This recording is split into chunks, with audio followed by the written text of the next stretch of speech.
और थाना अंतर्गत जो है एक सूचना हम लोगों को मिली थी। चूँकि जनता दरबार लगातार चल रहा है, जनता दरबार में सभी समस्याओं से जो परेशान लोग होते हैं वो आते हैं। तो हम लोगों को सूचना मिली 14 तारीख को मेरे कार्यालय में कुछ लोग आए थे। उन्होंने बताया कि जो है 8 जुलाई को जादवपुर थाना अंतर्गत गांजे की एक रेड हुई थी, जिसमें से गांजा भी बरामद हुआ था और कुछ अभियुक्त भी पकड़े गए थे। उसी दौरान कुछ निर्दोष लोगों को भी पकड़ के लाया गया था। उनसे पूछताछ हुई। पूछताछ में स्पष्ट भी हुआ था कि वो लोग निर्दोष हैं।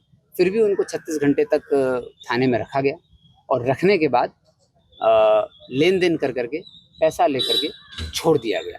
जब ये सूचना मिली तो तत्काल डीएसपी हेडक्वार्टर के नेतृत्व में एक टीम बनाई गई कि आप जाइए जांच करिए। उन्होंने जांच की। जांच जब की तो स्पष्ट हुआ कि जब ये रेड हुई तो एसएचओ जादवपुर गए थे, उनके साथ थाना के जो चौकीदार थे, चालक था और 1-2 लोग और थे उस टीम में जो गए थे रेड करने। जब रेड करने ये लोग गए तो गांजा इनको बरामद हुआ। ये लेकर के अपना अभियुक्त को लेकर के आ गए। लेकिन उसी समय वहाँ पर कुछ बेतिया से लोग आए थे जो कि गाय खरीदने के लिए आए थे, जिनका इस मामले से कोई लेना देना नहीं था। जहाँ पर गांजा बरामद हुआ वहाँ से करीब 50 मीटर की दूरी पर था। वो लोग अपना काम कर रहे थे। तो इनको शक हुआ कि बेतिया से, चूँकि इधर गांजे का जो एक कारोबार है वो बेतिया और गोपालगंज के बीच का मंगलपुर ब्रिज के थ्रू होता है, ऐसी सूचना मिलती रहती। तो थाना प्रभारी को शक हुआ तो ये लेकर के आए उन लोगों को। और जो गाय बेचने वाली एक महिला और उनकी बेटी थी और 3 आदमी आए थे बेतिया से खरीदने के लिए। जीतन राम है, शंकर राम, जीतन राम आदि आए थे। तो ये लोग तो इस सब 5 लोगों को लेकर के थाना की पूरी टीम थाना पर आ गई। थाना पर लाने के बाद उनसे पूछताछ के क्रम में तो स्पष्ट हो गया कि ये लोग तो गाय खरीदने बेचने का कार्यक्रम कर रहे थे, इसमें तो कोई गांजा जैसी बात भी नहीं है। लेकिन इनके द्वारा, थानाध्यक्ष के द्वारा करीब 36 घंटे तक उनको उसमें रखा गया।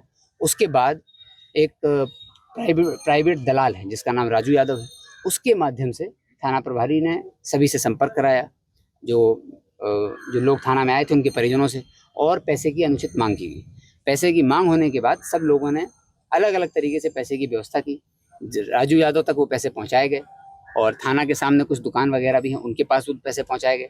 जब वो पैसे पहुंचे, थाने में कोई स्टेशन डायरी की एंट्री भी नहीं हुई इसकी, और पीआर बॉन्ड पर इनको 36 घंटे बाद छोड़ा गया पेमेंट के बाद।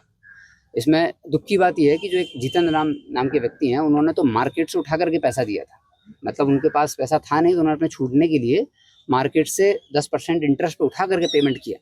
तो जब उनके थ्रू ही हम लोगों को यहाँ वहाँ से सूचना प्राप्त हुई, हालांकि कॉन्फिडेंशियल इन्फॉर्मेशन थी, जब आई तो जांच हुई। जांच के क्रम में पूरा स्पष्ट हुआ तो ये पूरी तरह मामला पाया गया कि 5 लोगों को अवैध तरीके से हिरासत में रखा, 36 घंटे तक उनसे पैसे लिए। पैसे लेने के बाद उनको छोड़ा गया। चूंकि अगर ये गांजे के व्यापार में नहीं थे तो तत्काल क्लियर हो ही गया था, उनको छोड़ा जा सकता था। लेकिन 36 घंटे तक रखा गया और पैसे के लेन देन की पुष्टि जब हो गई उसके बाद ही इन लोगों को छोड़ा गया। तो जब पुष्टि हो गई तो उसके बाद छोड़ा इन लोगों ने और पीआर बॉन्ड पर छोड़ दिया। तो इसमें सारे साक्ष्य मिले हैं। स्टेशन डायरी की थाना में कोई एंट्री नहीं है, ऑफिशियल रिकॉर्ड में कहीं एंट्री नहीं है कि इनको पकड़ के लाए गए। छोड़ने का पीआर बॉन्ड का इन्होंने एंट्री है, चूँकि इन्होंने 4 लोगों को छोड़ा है। और छोड़ने के बाद थाना का जो सीसीटीवी फुटेज है उसमें भी आया हुआ है। ऑफिशियली थाना में सीसीटीवी फुटेज लगा होता है, उसमें भी दिख रहा है कि 36 घंटे तक रखा हुआ है। 8 जुलाई से 9 जुलाई के बीच ये पूरा घटनाक्रम हुआ। तो जब मेरे सूचना हम लोगों तक आई तो डीएसपी हेडक्वार्टर के नेतृत्व में टीम बनाई। उस टीम ने जब पूरी छानबीन की तो स्पष्ट हुआ कि ये तो आपराधिक कृत्य है। इसलिए थानाध्यक्ष जादवपुर, एक चौकीदार, उनके साथ एक ड्राइवर, थाना का ही ड्राइवर, और एक प्राइवेट दलाल जिसका नाम राजू यादव है, इन 4 लोगों को तत्काल हिरासत में लिया गया। उनसे पूछताछ की गई। पूछताछ के क्रम में इन लोगों ने स्वीकार भी किया कि ऐसे हुआ था। और जब ये घटना हुई तो 8 से 9 के बीच में जब ये छोड़ना था तो थाना प्रभारी उस दलाल से लगातार फ़ोन से संपर्क में थे। ये भी टेक्निकल साक्ष्य आए हैं कि लगातार फ़ोन पे बात कर रहे थे, जिससे पुष्टि हो रही है कि जब दलाल के पास पैसे पहुंच गए तो इनके पास फ़ोन आ गया। उसके बाद इन्होंने उसको छोड़ दिया।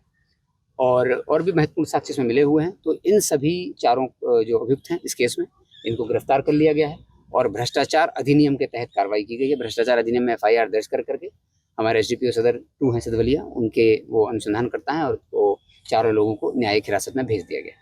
इस मामले में और भी किसी मामले में गोपालगंज जिले में किसी सरकारी विभाग का इसके पहले भी ईएसआई पे कार्रवाई हुई है, आरटीओ ऑफिस के, जो कि कुचाईकोट बलथरी चेक पोस्ट पे वसूली कर रहे थे। तो किसी भी सरकारी विभाग का कोई भी कर्मचारी या अधिकारी गोपालगंज के किसी